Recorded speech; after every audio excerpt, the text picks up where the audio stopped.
عروہ بن زبیر نے خبر دی اور ان سے مسعود بن مخرمہ رضی اللہ عنہ اور مروان نے، دونوں کے بیان سے ایک دوسرے کی حدیث کی تصدیق بھی ہوتی ہے۔ انہوں نے بیان کیا کہ رسول اللہ صلی اللہ علیہ وسلم صلح حدیبیہ کے موقع پر مکہ جا رہے تھے۔ ابھی آپ صلی اللہ علیہ وسلم راستے ہی میں تھے۔ فرمایا، خالد بن ولید قریش کے 200 سواروں کے ساتھ ہماری نقل و حرکت کا اندازہ لگانے کے لیے مقام غمیم میں مقیم ہے۔ یہ قریش کا مقدمۃ الجیش ہے، اس لیے تم لوگ داہنی طرف سے جاؤ۔ پس خدا کی قسم خالد کو ان کے متعلق کچھ بھی علم نہ ہو سکا، اور جب انہوں نے اس لشکر کا غبار اٹھتا ہوا دیکھا تو قریش کو جلدی جلدی خبر دینے گئے۔ ادھر نبی کریم صلی اللہ علیہ وسلم چلتے رہے یہاں تک کہ آپ اس گھاٹی پر پہنچے جس سے مکہ میں اترتے ہیں، تو آپ صلی اللہ علیہ وسلم کی سواری بیٹھ گئی۔ صحابہ اونٹنی کو اٹھانے کے لیے حلہ حلہ کہنے لگے، لیکن وہ اپنی جگہ سے نہ اٹھی۔ صحابہ رضی اللہ عنہ نے کہا کہ قصوہ اڑ گئی۔ آپ نے فرمایا، قصوہ اڑی نہیں اور نہ یہ اس کی عادت ہے، اسے تو اس ذات نے روک لیا جس نے ہاتھیوں کے لشکر کو مکہ میں داخل ہونے سے روک لیا تھا۔ پھر آپ نے فرمایا کہ اس ذات کی قسم جس کے ہاتھ میری جان ہے، قریش جو بھی ایسا مطالبہ رکھیں گے جس میں اللہ کے گھر کی بڑائی ہو تو میں ان کا مطالبہ منظور کر لوں گا۔ آخر آپ نے اونٹنی کو ڈانٹا تو وہ اٹھ گئی۔ راوی نے بیان کیا کہ پھر نبی کریم صلی اللہ علیہ وسلم صحابہ سے آگے نکل گئے اور حدیبیہ کے آخری کنارے سمد ایک چشمہ یا گڑھا جہاں پانی کم تھا آپ نے پڑاؤ کیا۔ لوگ تھوڑا تھوڑا پانی استعمال کرنے لگے، انہوں نے پانی کو ٹھہرنے ہی نہیں دیا، سب کھینچ ڈالا۔ اب رسول اللہ صلی اللہ علیہ وسلم سے پیاس کی شکایت کی گئی تو آپ نے اپنے ترکش میں سے ایک تیر نکال کر دیا کہ اس گڑھے میں ڈال دیں۔ بخدا تیر گاڑتے ہی پانی انہیں سیراب کرنے کے لیے ابلنے لگا اور وہ لوگ پوری طرح سیراب ہو گئے۔ لوگ اسی حال میں تھے کہ بدین بن ورقہ خزائی رضی اللہ عنہ اپنی قوم خزاع کے کئی آدمیوں کو لے کر حاضر ہوا۔ یہ لوگ تہامہ کے رہنے والے اور رسول اللہ صلی اللہ علیہ وسلم کے محرم راز بڑے خیر خواہ تھے۔ انہوں نے خبر دی کہ میں کعب بن لوئی اور عامر بن لوئی کو پیچھے چھوڑ کر آ رہا ہوں، جنہوں نے حدیبیہ کے پانی کے ذخیروں پر اپنا پڑاؤ ڈال دیا ہے۔ ان کے ساتھ بکثرت دودھ دینے والی اونٹنیاں اپنے نئے نئے بچوں کے ساتھ ہیں۔ وہ آپ سے لڑیں گے اور آپ کے بیت اللہ پہنچنے میں رکاوٹ ہوں گے، لیکن آپ نے فرمایا، ہم کسی سے لڑنے نہیں آئے ہیں، صرف عمرے کے ارادے سے آئے ہیں۔ اور واقعہ تو یہ ہے کہ مسلسل لڑائیوں نے قریش کو بھی کمزور کر دیا ہے اور انہیں بڑا نقصان اٹھانا پڑا ہے۔ اب اگر وہ چاہیں تو میں ایک مدت ان سے صلح کا معاہدہ کر لوں گا، اس عرصے میں وہ میرے اور عوام کفار مشرکین عرب کے درمیان نہ پڑیں۔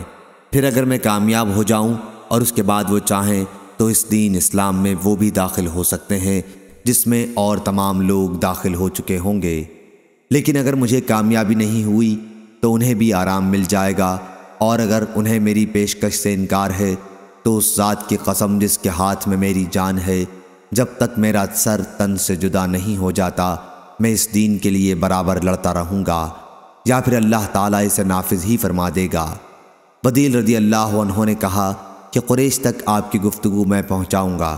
چنانچہ وہ واپس ہوئے اور قریش کے یہاں پہنچے اور کہا کہ ہم تمہارے پاس اس شخص نبی کریم صلی اللہ علیہ وسلم کے یہاں سے آ رہے ہیں اور ہم نے اسے ایک بات کہتے سنا ہے، اگر تم چاہو تو تمہارے سامنے ہم اسے بیان کر سکتے ہیں۔ قریش کے بے وقوفوں نے کہا کہ ہمیں اس کی ضرورت نہیں کہ تم اس شخص کی کوئی بات ہمیں سناؤ۔ جو لوگ صاحب الرائے تھے انہوں نے کہا کہ ٹھیک ہے، جو کچھ تم نے سنا ہے ہم سے بیان کر دو۔ انہوں نے کہا کہ میں نے اسے حضرت صلی اللہ علیہ وسلم کو یہ کہتے سنا ہے، اور پھر جو کچھ انہوں نے حضرت صلی اللہ علیہ وسلم سے سنا تھا سب بیان کر دیا۔ اس پر عروہ بن مسعود رضی اللہ عنہ جو اس وقت تک کفار کے ساتھ تھے کھڑے ہوئے اور کہا، اے قوم کے لوگوں، کیا تم مجھ پر باپ کی طرح شفقت نہیں رکھتے؟ سب نے کہا کیوں نہیں، ضرور رکھتے ہیں۔ عروہ نے پھر کہا، کیا میں بیٹے کی طرح تمہارا خیر خواہ نہیں ہوں؟ انہوں نے کہا کیوں نہیں۔ عروہ نے پھر کہا، تم لوگ مجھ پر کسی قسم کی تہمت لگا سکتے ہو؟ انہوں نے کہا کہ نہیں۔ انہوں نے پوچھا، کیا تمہیں معلوم نہیں کہ میں نے عکاظ والوں کو تمہاری مدد کے لیے کہا تھا، اور جب انہوں نے انکار کیا تو میں نے اپنے گھرانے، اولاد اور ان تمام لوگوں کو تمہارے پاس لا کر کھڑا کر دیا جنہوں نے میرا کہنا مانا تھا؟ قریش نے کہا کیوں نہیں، آپ کی باتیں درست ہیں۔ اس کے بعد انہوں نے کہا دیکھو اب اس شخص نبی کریم صلی اللہ علیہ وسلم نے تمہارے سامنے ایک اچھی تجویز رکھی ہے، اسے تم قبول کر لو اور مجھے اس کے پاس گفتگو کے لیے جانے دو۔ سب نے کہا آپ ضرور جائیے۔ چنانچہ عروہ بن مسعود رضی اللہ عنہ آن حضرت صلی اللہ علیہ وسلم کی خدمت میں حاضر ہوئے اور آپ سے گفتگو شروع کی۔ آپ صلی اللہ علیہ وسلم نے ان سے بھی وہی باتیں کی جو آپ صلی اللہ علیہ وسلم بدیل سے کہہ چکے تھے۔ عروہ نے اس وقت کہا اے محمد بتاؤ، اگر آپ صلی اللہ علیہ وسلم نے اپنی قوم کو تباہ کر دیا تو کیا اپنے سے پہلے کسی بھی عرب کے متعلق سنا ہے کہ اس نے اپنے خاندان کا نام و نشان مٹا دیا ہو؟ لیکن اگر دوسری بات واقع ہوئی، یعنی آپ صلی اللہ علیہ وسلم پر غالب ہوئے، تو میں خدا کی قسم تمہارے ساتھیوں کا منہ دیکھتا ہوں، یہ 5 میل لوگ یہی کریں گے۔ اس وقت یہ سب لوگ بھاگ جائیں گے اور آپ کو تنہا چھوڑ دیں گے۔ اس پر ابو بکر رضی اللہ عنہ بولے امسس بزر اللات، ابے جا لات بت کی شرمگاہ چوس لے، کیا ہم رسول اللہ صلی اللہ علیہ وسلم کے پاس سے بھاگ جائیں گے اور آپ کو تنہا چھوڑ دیں گے؟ عروہ نے پوچھا یہ کون صاحب ہے؟ لوگوں نے بتایا کہ ابو بکر رضی اللہ عنہ ہیں۔ عروہ نے کہا اس ذات کی قسم جس کے ہاتھ میں میری جان ہے، اگر تمہارا مجھ پر ایک احسان نہ ہوتا جس کا اب تک میں بدلہ نہیں دے سکتا ہوں تو تمہیں ضرور جواب دیتا۔ بیان کیا کہ وہ نبی کریم صلی اللہ علیہ وسلم سے پھر گفتگو کرنے لگے اور گفتگو کرتے ہوئے آپ صلی اللہ علیہ وسلم کی داڑھی مبارک پکڑ لیا کرتے تھے۔ مغیرہ بن شعبہ رضی اللہ عنہ نبی کریم صلی اللہ علیہ وسلم کے پاس کھڑے تھے، تلوار لٹکائے ہوئے اور سر پر خود پہنے۔ عروہ جب بھی نبی کریم صلی اللہ علیہ وسلم کی داڑھی مبارک کی طرف ہاتھ لے جاتے تو مغیرہ رضی اللہ عنہ تلوار کی کوتہی کو ان کے ہاتھ پر مارتے اور ان سے کہتے کہ رسول اللہ صلی اللہ علیہ وسلم کی داڑھی سے اپنا ہاتھ الگ رکھ۔ عروہ نے اپنا سر اٹھایا اور پوچھا یہ کون صاحب ہیں؟ لوگوں نے بتایا کہ مغیرہ بن شعبہ۔ عروہ نے انہیں مخاطب کر کے کہا اے دغاباز، کیا میں نے تیری دغابازی کی سزا سے تجھ کو نہیں بچایا؟ اصل میں مغیرہ رضی اللہ عنہ اسلام لانے سے پہلے جاہلیت میں ایک قوم کے ساتھ رہے تھے، پھر ان سب کو قتل کر کے ان کا مال لے لیا تھا۔ اس کے بعد مدینہ آئے اور اسلام کے حلقہ بگوش ہو گئے تو رسول اللہ صلی اللہ علیہ وسلم کی خدمت میں ان کا مال بھی رکھ دیا کہ جو چاہیں اس کے متعلق حکم فرمائیں۔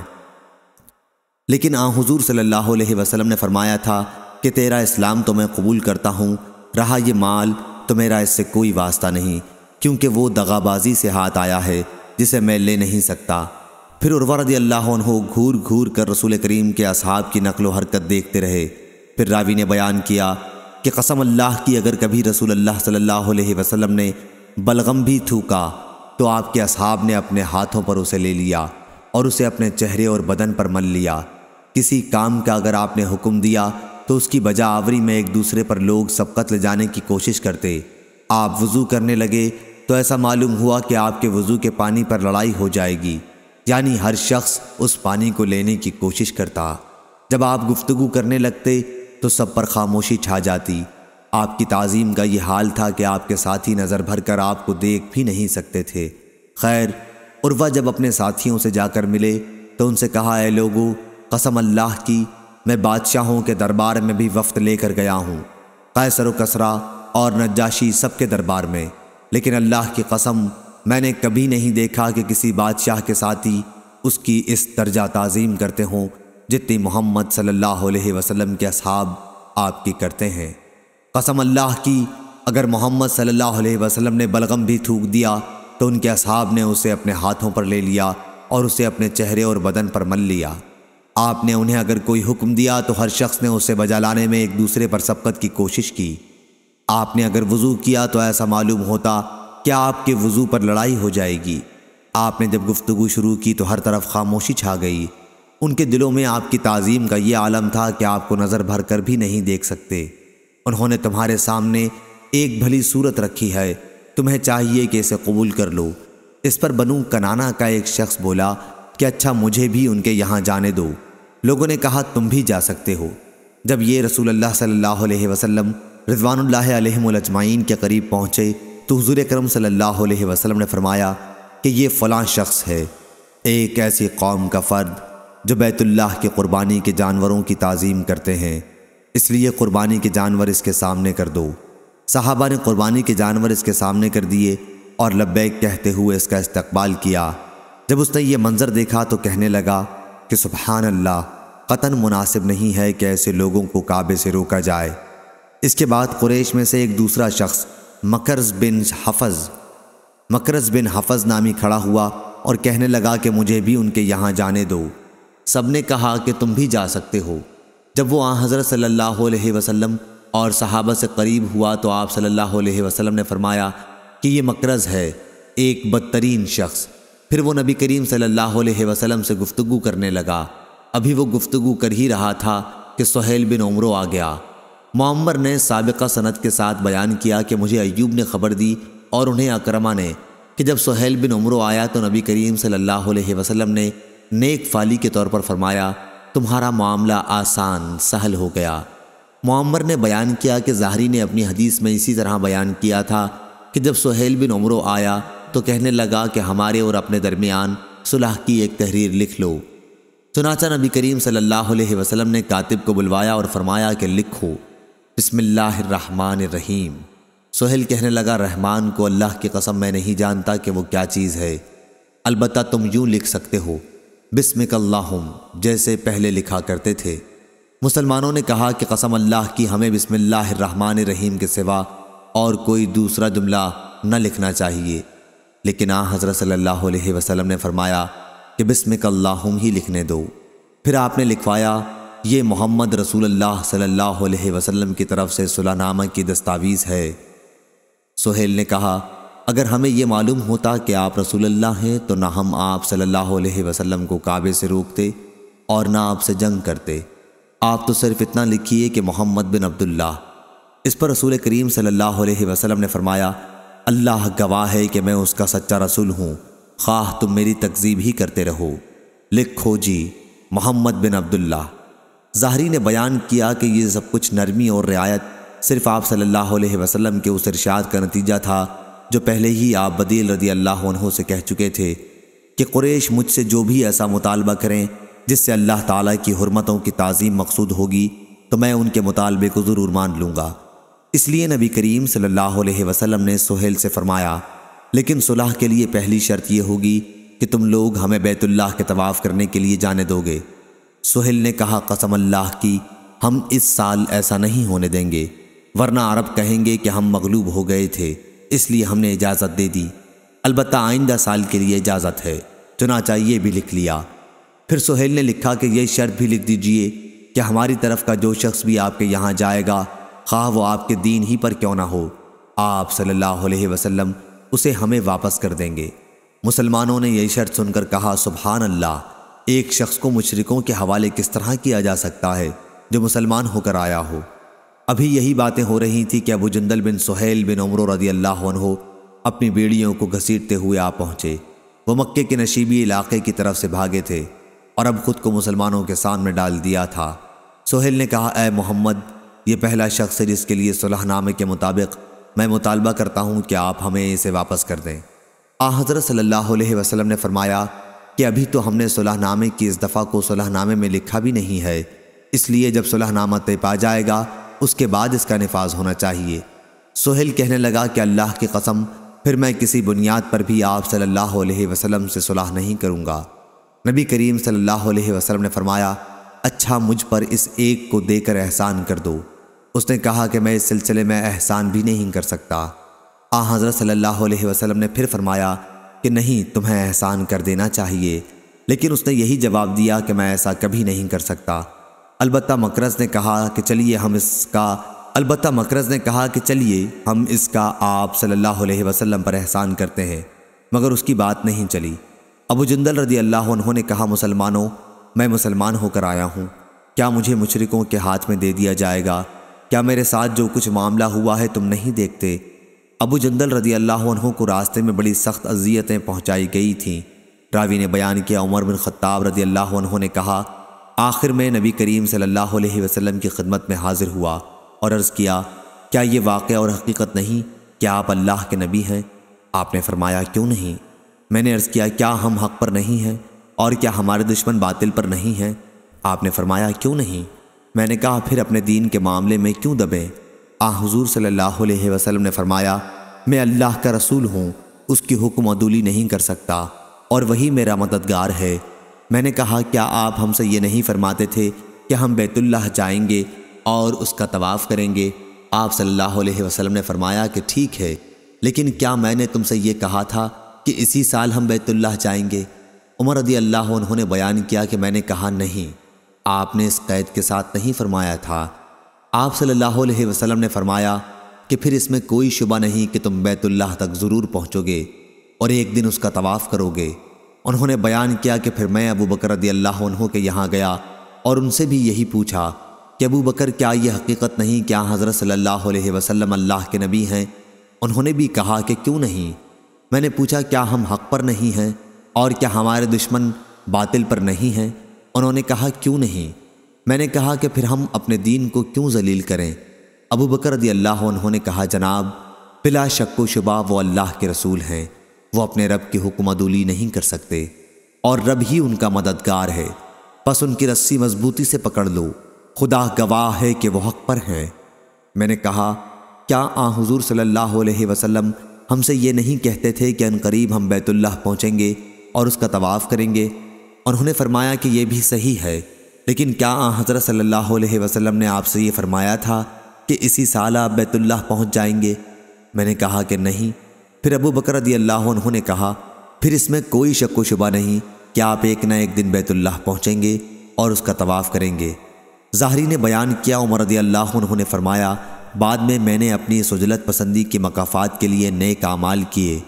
پھر جب صلح نامے سے آپ فارغ ہو چکے تو صحابہ رضوان اللہ علیہم سے فرمایا کہ اب اٹھو اور جن جانوروں کو ساتھ لائے ہو ان کی قربانی کر لو اور سر بھی منڈوا لو۔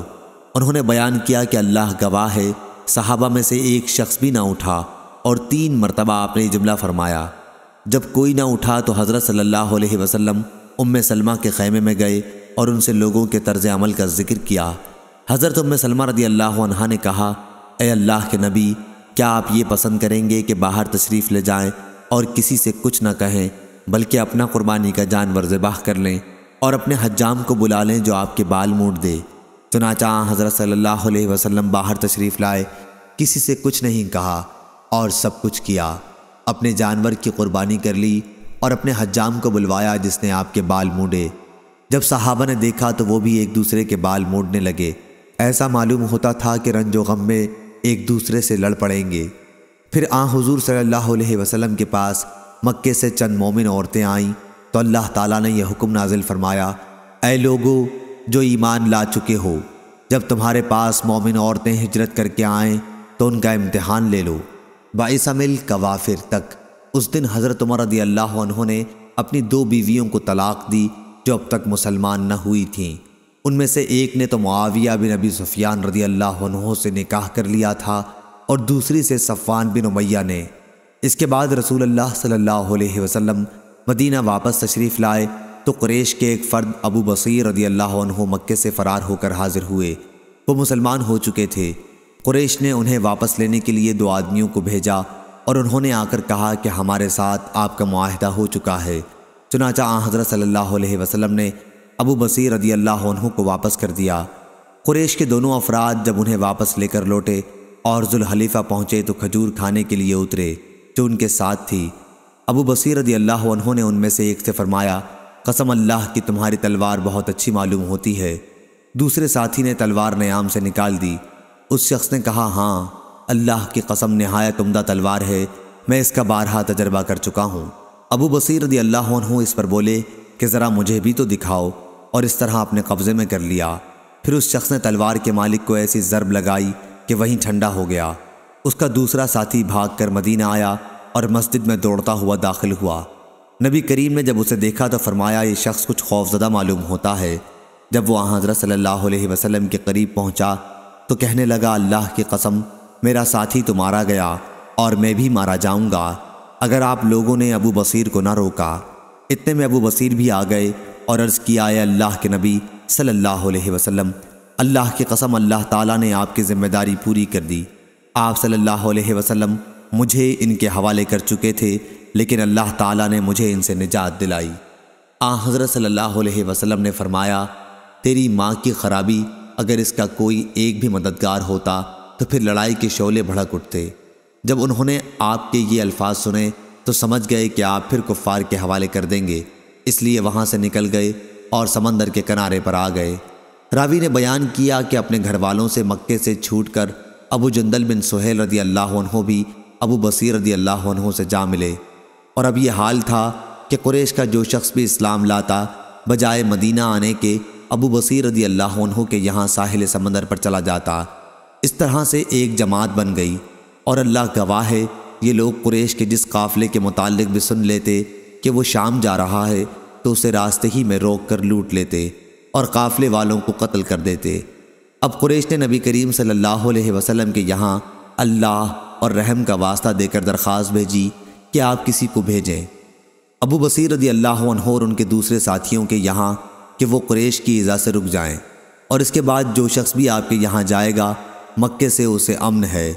چنانچہ حضرت صلی اللہ علیہ وسلم نے ان کے یہاں اپنا آدمی بھیجا، اور اللہ تعالیٰ نے یہ آیت نازل فرمائی کہ اور وہ ذات پروردگار جس نے روک دیا تھا تمہارے ہاتھوں کو ان سے اور ان کے ہاتھوں کو تم سے، یعنی جنگ نہیں ہو سکی تھی وادی مکہ میں حدیبیہ میں، بعد میں اس کے کہ تم کو غالب کر دیا تھا ان پر، یہاں تک کہ بات جاہلیت کے دور کی بے جا حمایت تک پہنچ گئی تھی۔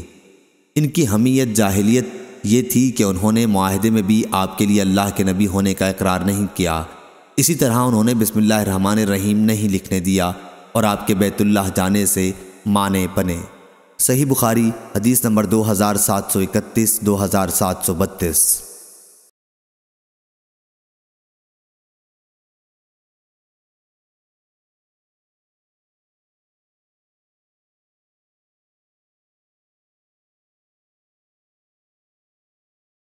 عقیل نے زہری سے بیان کیا، ان سے عروہ نے اور ان سے عائشہ رضی اللہ عنہا نے کہ رسول اللہ صلی اللہ علیہ وسلم عورتوں کا جو مکے سے مسلمان ہونے کی وجہ سے ہجرت کر کے مدینہ آتی تھیں امتحان لیتے تھے۔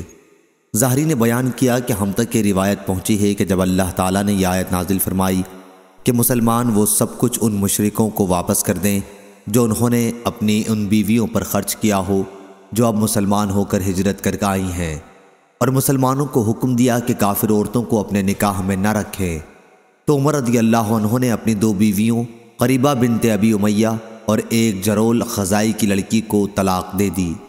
بعد میں قریبہ سے معاویہ رضی اللہ عنہ نے شادی کر لی تھی، کیونکہ اس وقت معاویہ مسلمان نہیں ہوئے تھے، اور دوسری بیوی سے ابو جہم نے شادی کر لی تھی، لیکن جب کفار نے مسلمانوں کے ان اخراجات کو ادا کرنے سے انکار کیا جو انہوں نے اپنی کافرہ بیویوں پر کیے تھے، تو اللہ تعالیٰ نے یہ آیت نازل فرمائی، اور تمہاری بیویوں میں سے کوئی کافروں کے یہاں چلی گئی تو وہ معاوضہ تم خود ہی لے لو۔ یہ وہ معاوضہ تھا جو مسلمان کفار میں سے اس شخص کو دیتے جس کی بیوی ہجرت کر کے مسلمان ہونے کے بعد کسی مسلمان کے نکاح میں آ گئی ہو۔ پس اللہ نے اب یہ حکم دیا کہ جس مسلمان کی بیوی مرتد ہو کر کفار کے یہاں چلی جائے، اس کے مہر و نفقہ کے اخراجات ان کفار کی عورتوں کے مہر سے ادا کر دیے جائیں جو ہجرت کر کے آ گئی ہیں، اور کسی مسلمان نے ان سے نکاح کر لیا ہے، اگرچہ ہمارے پاس اس کا کوئی ثبوت نہیں کہ کوئی مہاجرہ بھی ایمان کے بعد مرتد ہوئی ہوں، اور ہمیں یہ روایت بھی معلوم ہوئی کہ ابو بصیر بن اسید ثقفی رضی اللہ عنہ جب نبی کریم صلی اللہ علیہ وسلم کی خدمت میں مومن و مہاجر کی حیثیت سے معاہدے کی مدت کے اندر ہی حاضر ہوئے، تو اخنس بن شریق نے نبی کریم صلی اللہ علیہ وسلم کو ایک تحریر لکھی جس میں اس نے ابو بصیر رضی اللہ عنہ کی واپسی کا مطالبہ آپ سے کیا تھا۔ پھر انہوں نے حدیث پوری بیان کی۔ صحیح بخاری حدیث نمبر 2733۔